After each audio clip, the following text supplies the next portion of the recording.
Bueno, seguimos, ¿eh? Seguimos en este programa que hoy viene, a mi criterio y para mi gusto, bastante cargadito, necesariamente cargadito de explicación, de explicitud respecto a este virus ideológico muy dañino para nuestra democracia.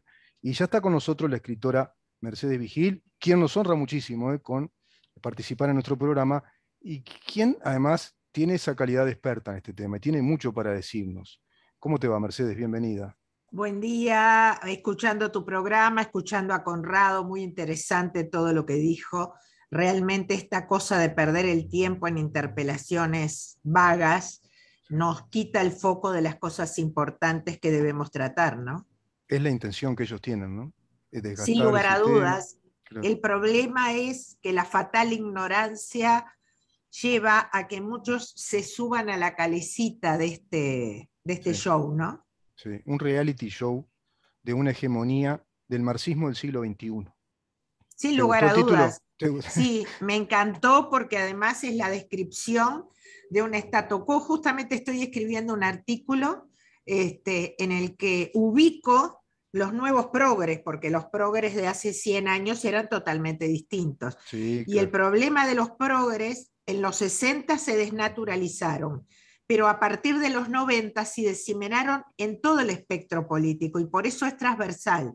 Por Exacto. eso a veces sintonizás a algún representante del Partido Nacional o del Partido Colorado y te das cuenta que se subió al mismo discurso sin darse cuenta que alimentar el mismo discurso es alimentar la propia destrucción, ¿no? Exacto, exacto, exacto. Yo no sé hasta qué punto están claros filosóficamente en ese tema o si son infiltrados. También hay que hablarlo con claridad esto, Hay de porque todo. atraviesan como tú decís, todas las organizaciones políticas, y ahí hay un tema que en su momento podríamos analizarlo contigo o que tú nos brindes un análisis, que es diferenciar bien lo que son las teorías progresistas del liberalismo como teoría en cuanto a la organización de nuestra sociedad, nuestra economía. El progresismo viene de un movimiento inglés, los progresivistas, nada tiene que ver con el progreso industrial, si bien inspiró a muchos teóricos en ese entusiasmo de la revolución industrial, esa idea de progresar, del progreso como algo lineal, como algo que es indefectible, que siempre vamos a ir mejorando,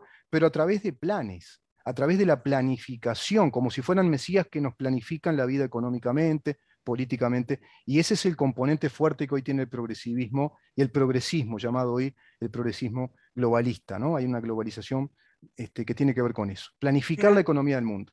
claro, pero el progresismo en los últimos 100 años amputó totalmente su base fuerte que era la defensa del republicanismo, ¿no es cierto? Ah, claro. Ahora, y eso es algo que se debe entender. Y además, como tú dijiste, hay de todo en la viña del Señor.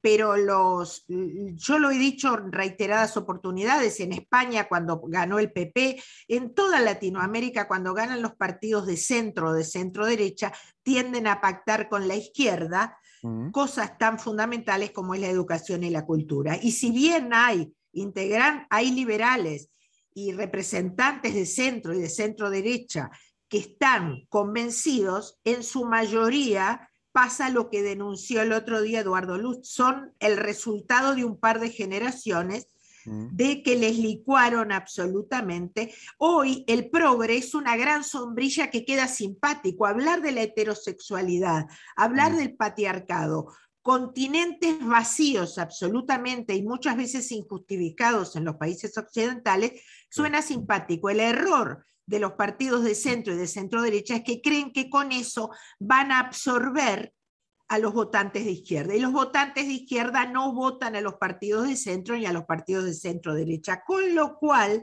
los partidos tradicionales, y la muestra está cuando la marcha de la diversidad, que no tiene nada que ver con las libertades de los homosexuales, sino que es No, una organización financiada y programada por la nueva izquierda, vio embanderar a las casas de los partidos tradicionales en la creencia de que eso podía traerle algún voto y podía sí, emparentar con la libertad. generar un Cuando, vínculo. Ujú. claro, no generan un vínculo, No, no, están no, no. alimentando a Mm, la bomba que está creciendo bajo la línea de la frotación de la república, de las tradiciones, porque exacto. la nueva izquierda sigue el libro, la hoja de ruta de Federico Engels. Y no es casual que veamos a diputados del Partido Nacional o del Partido Colorado hablar, por ejemplo, en idioma inclusivo, hablar de la transversalidad, confundir la heterosexualidad con la discriminación. Entonces hay una suerte de camuflaje muy inteligente en los últimos 60 años que les hacen creer que embanderarse con una bandera, valga la redundancia, de alguna tribu, fortalece a la República, cuando sabemos que la República históricamente se ha formado por la unión de tribus semejantes que cada una depone sus diferencias para buscar las similitudes en aras del bien común. Y eso es lo que está pasando. Fíjate tú una cosa. Lo decía Kant, ¿no? Lo que nos une como repúblicas liberales, decía Kant, no es aspectos muy puntuales, es que todos nos sentimos cobijados bajo un principio rector del Estado liberal y republicano, que es el principio de igualdad, que todos somos iguales ante la ley. Y lo otro que nos une como nación, decía Kant, que nos da ese sentimiento de unidad, es que todos vamos a estar protegidos en cuanto a nuestros libres emprendimientos y nuestros derechos individuales. En eso nos sentimos todos iguales en una república, que todos vamos a ser contemplados como personas, sin importar si sos heterosexual, si sos de piel verde, o sos trans venusiano, o lo que fuere. Lo que importa es tu calidad de persona para una república. Bueno, eso lo están rompiendo, digamos, ¿no? Y ese mensaje que tú estás dando, citando a Kant brillantemente, es lo que tienen que entender. Yo lo dije en varios reportajes. Me he tomado el trabajo de escuchar muchas entrevistas a representantes trans, de la comunidad trans, y lo que reclaman como mayor acceso a la salud o en un país en el cual los suicidios están en el tope, un mayor acceso a la salud psicológica y psiquiátrica, eso es lo que le falta a cada ciudadano independientemente de lo que haga en su cama. Exacto. Entonces, debilitar los pedidos que deben nuclearnos como sociedad, esto es la libertad, la posibilidad de tener acceso psicológico, la tan necesaria campaña en contra del suicidio. ¿Por qué nos debe interesar más el suicidio de un trans que el suicidio de una madre, de un padre? Es absurdo. La concepción en sí misma es absurdo. Y esta semana y la semana pasada hemos visto desfilar no solo a gente de partidos de izquierda o de ultraizquierda, sino también a gente de partidos de centro derecha y de derecha, absolutamente consustanciados con una mínima minoría. No, señor, a mí me importa que no se suiciden los trans, los heteros, los blancos, los negros, los altos, los rubios, los morochos. Las personas, claro. Esa es la concepción que heredamos después de las grandes revoluciones. Solemos citar a la Revolución Francesa, pero la Revolución Inglesa y la Americana son pioneras y fuertes en esto. Entonces, el discurso que veníamos alimentando desde las aulas hace 100 y pico de años, de la igualdad, de la necesaria paridad entre los seres humanos, del rescate de la condición humana, se tira por la borda. Y lo peor es que está siendo recogido por los partidos tradicionales, lo cual es un retroceso y además una traición a sus cartas fundacionales y a su historia, porque en la historia de los partidos, tanto del Colorado como del Partido Nacional, la condición humana era el centro del debate y el centro de la discusión de todas las mejoras legislativas o sociales que se implementaron. Sin duda, y te agrego una cosa más, y un mal negocio.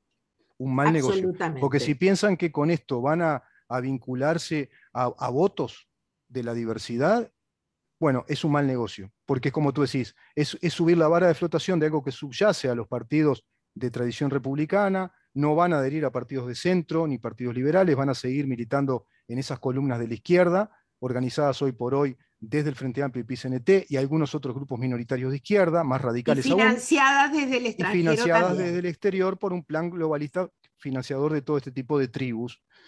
Pero además, ¿por qué mal negocio además? Porque van a perder, gente se va a calentar, voy a hablar claro, y van a perder el votante genuino, el votante que tiene una esperanza en que el país vuelva a ser una república democrática. Porque por querer negociar con esta gente vas a perder el voto de la gente que te apoyó, que hay gente que, con lo que estamos hablando contigo, están pensando lo mismo, no están de acuerdo. Los Con que existan votantes de la integrantes dentro del coalición, Partido sí, Nacional que estén con la bandera de la diversidad. los Y que un tipo votantes del, diga, sí, que un tipo diga, perdón, que un tipo diga, pero estabas tomando mate y no te cuidaste, le dice un periodista en esa marcha, es decir, contravenías hasta las normas de sanidad del gobierno. No, fue un momento muy puntual y ocasional, pero además formas parte de una marcha que dice que el presidente es un traidor, un hipócrita, que su política bajo la pandemia es un fracaso total, que es un extranjerizador, que es un fascista. Entonces, que van contra la LUC, que la calle es nuestra, vamos por todo. ¿Y cómo puede estar un hombre del Partido Nacional vinculado a esa marcha que tiene esa consigna que va contra el mismo gobierno? Bueno, una marcha política. pero Mercedes lo que argumenta, y acá yo veo el craso error, no sé si la ignorancia en estos temas políticos, dice que una consigna de un grupo minoritario dentro de ese grupo de la diversidad no representaba la marcha de la diversidad. Pero señor, si hay una marcha pública de la diversidad, aunque sean tres que elevan esa consigna, están representando a todo el grupo, porque toman la voz del grupo. ¿Cómo va a responder de esa manera? Es No, increíble. pero lo que pasa es que el cuerpo político y esas declaraciones salen de la boca de gente que no está preparada ni educada para responsabilizarse del cargo que representa ni de lo que dice. Los votantes de la coalición, dentro de los que yo me integro, personalmente despedí con mucha pena al doctor Larrañaga, porque creemos que, sin lugar a dudas, en seguridad, en el tema del manejo policial, en el tema de la seguridad ciudadana ha sido muy importante. Sí. Yo personalmente he felicitado al ministro Salinas. Nosotros estamos contentos con una cantidad de cosas, pero votamos dos cosas fundamentales que no se están cumpliendo. La primera es la reforma de la educación. Exacto. Que no se está llevando a cabo, y las primeras designaciones ya nos llamaron la atención. Y la segunda es sacar la pata de los dictámenes de ONU que están conduciéndonos, y ya en la etapa de búsqueda apareció este jueves, a lo que pasa en Chile. Lo que sucede en la región con estos movimientos que vienen financiados con el mismo criterio, con la misma hoja de ruta y por las mismas fundaciones, van directo a cambiar una constitución por otra. En Chile está pasando. Sí, Entre las cosas que se están cambiando en la constitución es el nombre de república. Sí, claro, se elimina el nombre de república. Un colorado o un blanco debería desesperarse ante esto, porque es su razón de existir, la república. Y ahora el PICNT anuncia ya de que van por un movimiento para cambiar la constitución. Por eso. Esto no se va a terminar en el referéndum, le digo a todos los que nos escuchan, no se termina acá, porque muy probablemente el referéndum lo pierdan, porque están quedando en una mínima expresión muy grotesca desde el punto de vista de la calidad política como opositores. Te voy a leer esto, Mercedes, por lo que tú decís de la educación. Me lo envió el diputado Schipani. El doctor Schipani me dice: buen día, ¿cómo estás, Rubén? Quería avisarte que hoy viernes a las 19 horas, en el pasaje Acuña de Figueroa, del anexo del Palacio Legislativo, el CED Montevideo, del Partido Colorado, organiza una charla sobre la LUC y los cambios en educación. Atenti acá a este tema. Hoy es a las 19 horas sobre la LUC y los cambios en educación, en la que participarán el ministro Pablo da Silveira, ministro de Educación y Cultura, la secretaria general de CODICEN, la doctora Virginia Cáceres, y quien te escribe. Yo le agradezco públicamente al doctor Schipani, columnista de nuestro programa los días lunes, también quien nos honra muchísimo con su participación, y un hombre que lo veo muy claro y determinado en estos temas y muy consciente de esta hegemonía globalista y del marxismo del siglo XXI, irradiado de ese foro de San Pablo y Grupo de Puebla para todo el continente, ¿no?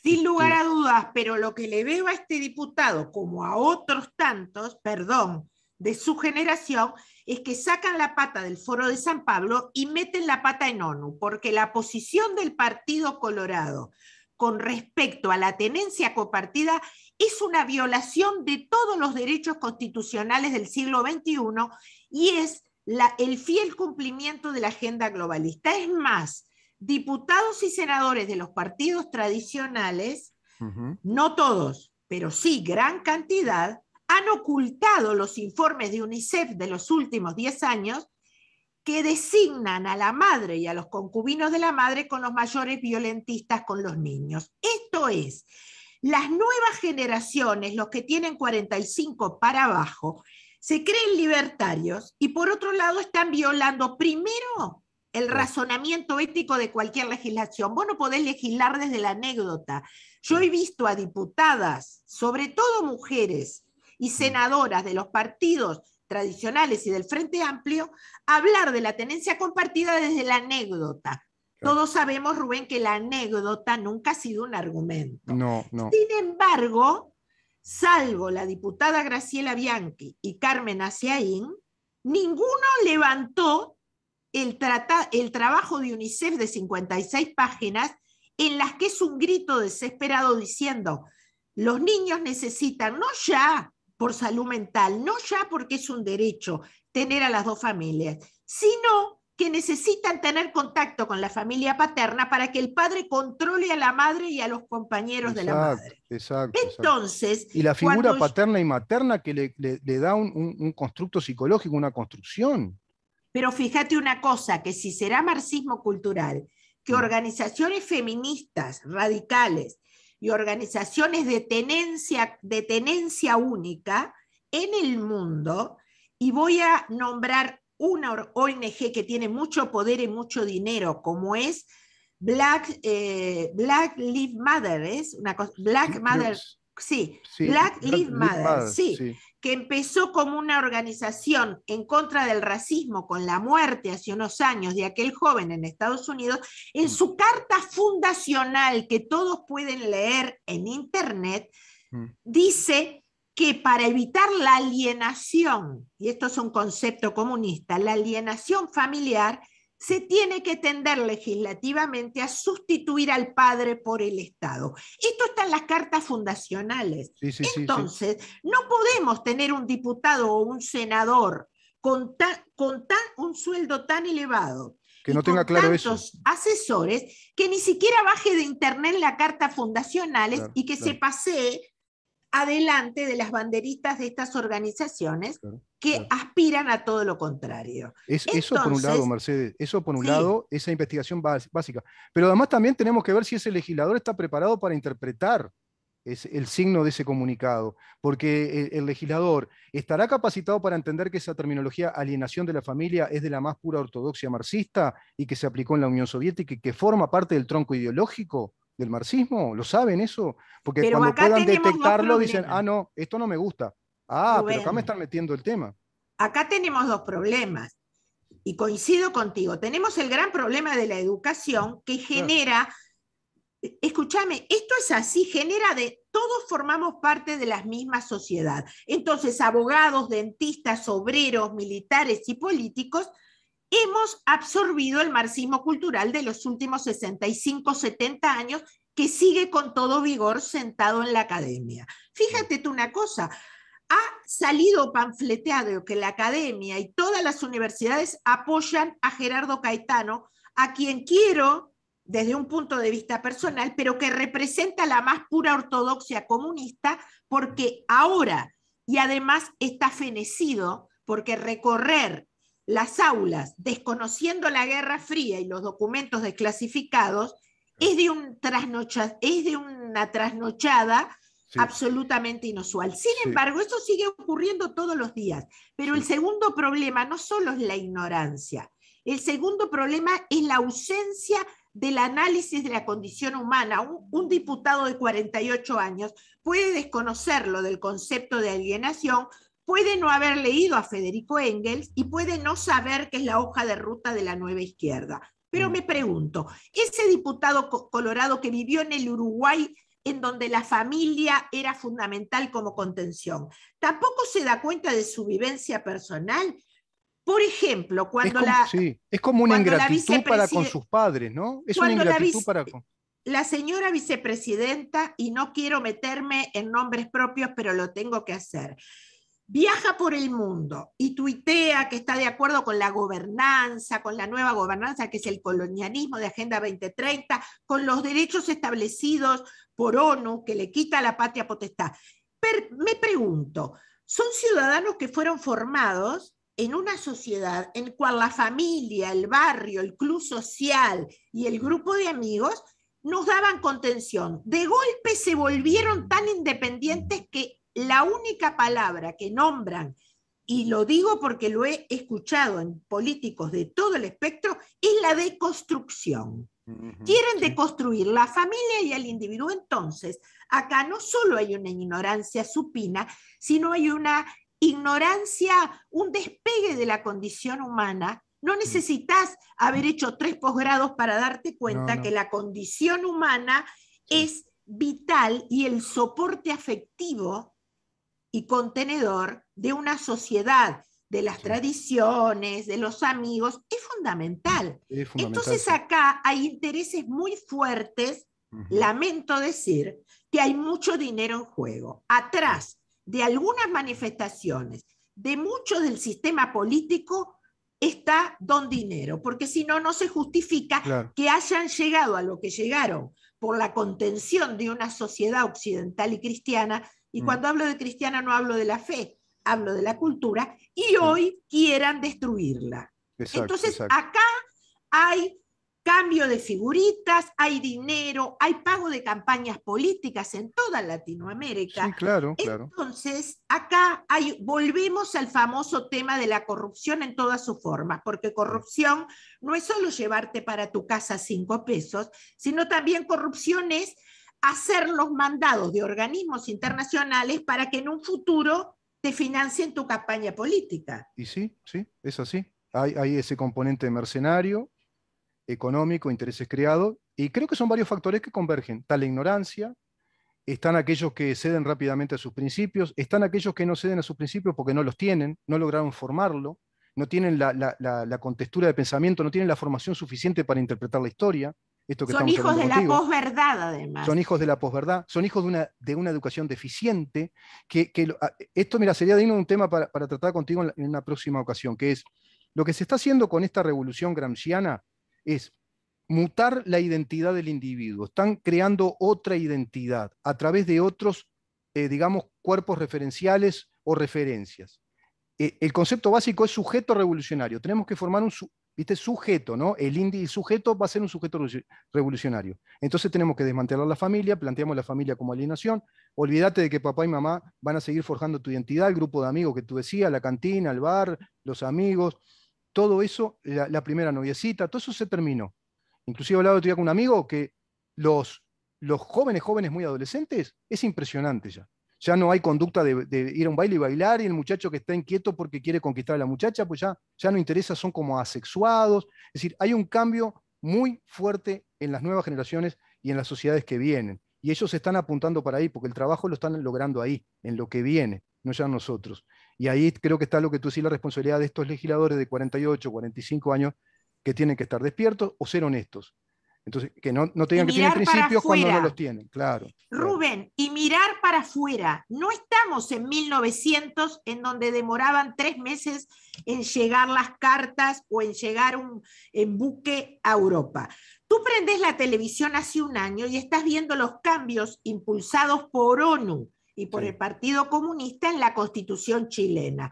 ¿Sabes tú que en la Constitución chilena ya está admitiéndose? Primero se elimina la patria potestad, se elimina la bandera, se elimina la palabra república, que es peligrosísima, pero además se están dando casos ya en Chile, en México, en Canadá y en España, que niños jóvenes de 17 años han llevado a sus padres a un juzgado porque en vez de volver a las 3 de la mañana, como les dicen sus padres, quieren volver a las 4.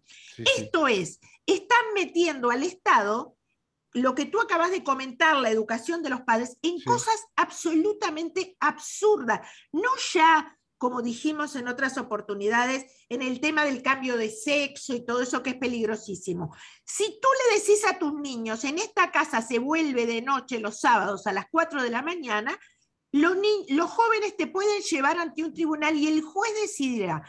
Esto, que es el triunfo de aquella frase perversa que está en boca de todas las feministas y especialmente la repiten las políticas como si fueran inmunes, lo personal es político, está llevando a que el Estado se meta en cosas de las que nunca debió haberse ocupado. Y es más, para hacerlo, y le digo a las mujeres que miren a esas políticas, están deconstruyendo la figura femenina, claro. Específicamente están demonizando al padre y haciendo de la madre un ser tan débil que no puede discernir ni decidir en familia quién le va a cambiar el pañal a los nenes o a qué hora tienen que volver los jóvenes de los bailes el fin de semana. Exacto, sí. Esto es la denigración total, no solo de la mujer, es más, yo me animaría a decir que los movimientos hembristas que dominan en Occidente y los de Uruguay son un oprobio para toda la lucha feminista de los últimos 200 años. Tanto hemos luchado para que ser iguales a los padres y tener los mismos derechos, ahora no los queremos en la tenencia compartida, ahora claro. Queremos al Estado. Ahora claro. Queremos a un Estado, y lo han declarado importantes actoras políticas de Uruguay, que el Estado nos defienda si en Facebook nos dice que somos brujas. Claro, es de una tilinguería supina y además es una tilinguería supina. Sí. Mercedes, te tengo que dejar, lamentablemente. El tiempo es tirano en radio y el tirano me indica que ahora viene un demócrata a hablar con nosotros también, que es el doctor Gustavo Subía. Bueno, te les mando para un la beso próxima grande. ocasión porque tocaste varios temas. Mira, República. No te engancho porque si no nos enganchamos y seguimos hablando. Después vamos a explicar eso de sacar la palabra república y hablan de sociedades, creo que plurisociales, no sé. Hay términos que hay que empezar a detectar. Advertir a la gente cuando ves ese término, eso es marxismo, hegemonía marxista. Mercedes, muchas gracias. Absolutamente, muchas gracias, buen fin de semana y un abrazo a mi querido Subía, un gran luchador. Gracias, Mercedes, buen fin de semana para ti también. La escritora Mercedes Vigil conversando con nosotros temas muy, muy importantes. Vamos a una pausa rápidamente y conversamos con el doctor Gustavo Subía.